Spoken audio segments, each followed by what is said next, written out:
ایک بچی نے ابھی تقریر کی کہ ہماری بہنیں یہ اعتداد کا شکار ہو رہی ہیں۔ کیوں؟ اس لیے کہ ہمارے گھروں میں اسلامی ماحول نہیں ہے، ہمارے گھروں میں عورتیں سیریلیں دیکھتی ہیں، ہمارے گھروں میں مرد فلموں کو دیکھ رہا ہے، ہمارا نوجوان یہ گیم کھیل رہا ہے۔ ہم سب ایسی لتوں کے اندر مبتلا ہو چکے ہیں کہ ہم نے اپنی اولاد کی تربیت کی اہمیت کو سمجھا ہی نہیں، جبکہ انسان کا سب سے قیمتی سرمایہ اگر اپنے ایمان اور اسلام کے بعد کوئی ہو سکتا ہے تو اس کی اپنی اولاد ہے، جو اس کے لیے آخرت اور دنیا میں عزت اور کامیابی کا بھی باعث ہو سکتی ہے اور اس کے لیے بربادی اور ہلاکت کا بھی باعث ہو سکتی ہے۔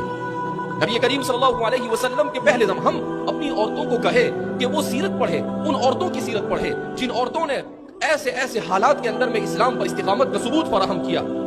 امرأ فرعون حضرت آسیہ رضی اللہ عنہا، کیا ظلم نہیں کیا گیا؟ کھولتے ہوئے پانی کے اندر، کھولتے ہوئے تیل کے اندر میں ڈال کر انہیں موت کے گھاٹ اتار دیا گیا فرعون نے، مگر وہ ایمان اور اسلام سے ڈگمگائی نہیں۔ ایک حیرت انگیز واقعہ جو عام طور پر ہماری عورتیں بھی نہیں جانتی اور ہمارا مرد بھی نہیں جانتا ہے، ماشطۃ فرعون۔ ماشطۃ فرعون کون ہے؟ رسول اللہ صلی اللہ علیہ وسلم مکہ مکرمہ میں تھے، حضرت جبریل علیہ السلام آپ صلی اللہ علیہ وسلم کی خدمت اقدس میں حاضر ہوئے اور حاضر ہو کر حضرت جبریل نے کہا کہ میں براق لے کر آیا ہوں اور آپ کو میرے ساتھ چلنا ہے معراج کے لیے۔ تو پہلے سفر اسرا ہوا اور پھر اسرا سے معراج۔ سفر اسرا کس کو کہتے ہیں؟ سبحان الذی اسری بعبدہ لیلا من المسجد الحرام الى المسجد الاقصى الذي باركنا حوله، جس کو قرآن نے بیان کیا کہ اللہ کے رسول صلی اللہ علیہ وسلم کو سوار کیا گیا براق پر۔ یہ کوئی من گھڑت کہانی نہیں ہے، دنیا میں جھوٹی جھوٹی فلموں کی جو اسٹوریاں بنائی جاتی وہ نہیں، یہ حقائق پر مبنی ہے جس کو خود رسول اللہ صلی اللہ علیہ وسلم نے اپنی زبان اقدس سے بیان کیا ہے۔ اس اسلام نے جتنی بہترین اسٹوریاں قرآن اور حدیث میں بیان کی ہے، دنیا کی کسی کتاب میں آپ کو اس سے بہتر کہانیاں اور قصے نہیں مل سکتے ہیں، مگر ہم دوسری جھوٹی چیزوں پر بھروسہ کر رہے ہیں اور جو حقائق ہمارے پاس اور جو ہیرے ہمارے پاس ہے ہم نے اسے چھوڑ رکھا ہے۔ بہرحال تو فرماتے ہیں میں براق پر سوار ہوا، وہ اتنا تیز چلتا تھا کہ جہاں اس کی نظر ہوتی تھی وہاں اس کا قدم ہوتا تھا۔ اس کے بعد فرماتے ہیں اللہ کے رسول صلی اللہ علیہ وسلم نے بڑی تفصیلات بیان کی کہ آپ وہاں سے نکلے، مدینہ منورہ سے گزرے تو کہا گیا کہ یہ آپ کا دار الہجرہ ہوگا، پھر ملک شام سے گزرے، وہاں پر آپ نے کتابوں کے ستون کو دیکھا۔ ایک جو مجھے اہم واقعہ اسرا کا بیان کرنا ہے وہ واقعہ یہ ہے کہ اللہ کے رسول صلی اللہ علیہ وسلم جب بیت المقدس کے قریب پہنچے تو حضور نے بہت ہی بہترین خوشبو محسوس کی۔ تو آپ صلی اللہ علیہ وسلم نے دریافت کیا، اے جبریل ما هذه الرائحة الطیبہ، اے جبریل یہ بہترین خوشبو کیا ہے؟ ہماری مائیں اور ہماری بہنیں خاص طور پر اس کو سنیں۔ حضرت جبریل علیہ السلام نے کہا کہ محمد عربی صلی اللہ علیہ وسلم کی خوشبو آ رہی ہے ماشطۃ بنت فرعون کی قبر سے خوشبو آ رہی ہے۔ یہ کون ہے ماشطۃ بنت فرعون؟ یہ ایک عورت تھی جو فرعون کی بیٹی کے سر پر کنگا کیا کرتی تھی۔ وہ فرعون کی بیٹی کے سر پر کنگا کر رہی تھی کہ اس کے ہاتھ سے کنگا گر گیا اور اس عورت نے اسے اٹھایا، بسم اللہ بول کر اٹھایا۔ تو یہ فرعون کی بیٹی کہتی ہے کہ یہ کون سا تمہارا نیا معبود ہے جس کو تم پکار رہے ہو؟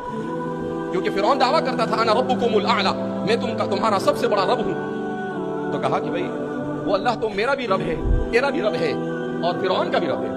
تو کہا کہ میں اپنے باپ سے جا کر کہوں گی کہ وہ تمہیں چھوڑ کر کسی اور رب کی عبادت کرتا ہے۔ کہا جا کر کہہ دے، کوئی حرج نہیں۔ وہ مومنہ تھی، حضرت موسیٰ علیہ السلام پر ایمان لا چکی تھی۔ اس بیٹی نے جا کر اپنے باپ کو خبر دی، وہ آگ بگولا ہو گیا کہ میرے محل میں یہ مومن عورت کیسے آ گئی؟ اس نے کہا کہ اس کو میرے دربار میں لایا جائے۔ اس کو لایا گیا، اس عورت کو، اور کھولتا ہوا تیل رکھا گیا۔ اس کے 3 بچے تھے، پہلے ایک بچے کو اس کھولتے ہوئے تیل میں جھونک دیا گیا، ماں کی نظروں کے سامنے وہ کھولتے ہوئے تیل میں بلبلاتا ہوا موت کے گھاٹ اتر گیا۔ دوسرے بچے کو لایا گیا، اس کے ساتھ بھی ایسے ہی کیا گیا، یہ خود رسول اللہ صلی اللہ علیہ وسلم نے بیان کیا ہے۔ تیسرا بچہ اس کی گود میں تھا جو ابھی دودھ پی رہا تھا، بول بھی نہیں سکتا تھا۔ جب اس بچے کو لینے کی کوشش کی تو ماں کی مامتا جاگی اور وہ تھوڑی سی ڈگمگائی اور سوچنے لگی کہ یہ میرا چھوٹا سا معصوم کھولتے ہوئے تیل میں میرے سامنے پہلے 2 بیٹوں کی طرح چلا جائے گا، کیا گزرے گی میرے اوپر؟